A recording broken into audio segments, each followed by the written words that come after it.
Okay. So what I'm hearing is funding might be a challenge. There also might be recruitment as a challenge as far as getting teachers, qualified staff within these positions. Sounds like you said that more of just exposing students to instruments, maybe. What about careers? I mean, are there, besides maybe being a music teacher or a band teacher, what kind of careers are available that we're kind of teaching our students, hey, enter into the performing arts programs because you can make money in this area or that area? What kind of things are out there for us? There are tons of people who are making careers in the arts in all different ways. One of the ways that I make my career is by playing in an orchestra.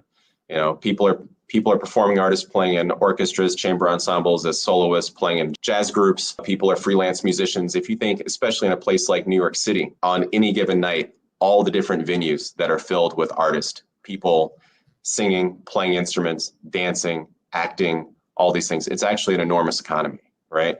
But the other thing I think about is that the reason for getting an arts education or basing yourself in the arts is not primarily about getting a job. It's about what it actually can do for you as a person, how you learn, how you think, how you interact with other people. Playing in an ensemble is like a metaphor for democracy, understanding how to work with others, knowing what your role is when it's time for you to step forward, when it's time for you to step back, when it's time for you to not play at all, when it's time to play loud, play soft, all those things. It's a metaphor for the way that we want to be. And so in our programs here at Juilliard, for these students between the ages of 8 and 18, when these students graduate high school, half of them go on to major in music in college and half of them don't. And we consider both of those things to be a success. So another analogy, when I was growing up, I played in the band and the orchestra. I also played on the basketball team. And just think about how much we encourage young people to play sports. We think there's so many transferable skills and characteristics that you gain from playing sports. But we don't ask our young people to all play sports because the end goal is that they will be in the NBA or the NFL. It's because we understand there's a whole lot of things they gain from having had that experience. And there are a lot of similarities, and there are also some unique differences, I think, as well, from having an arts education. Okay.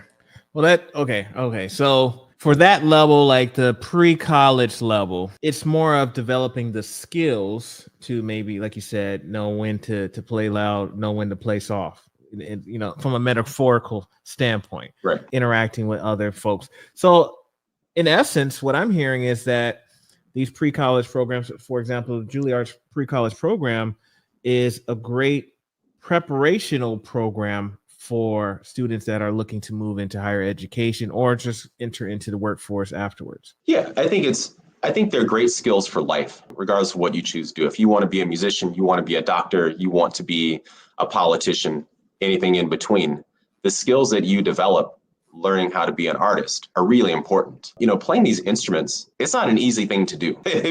Anyone who's ever tried to play an instrument at a high level knows that's not a simple task. And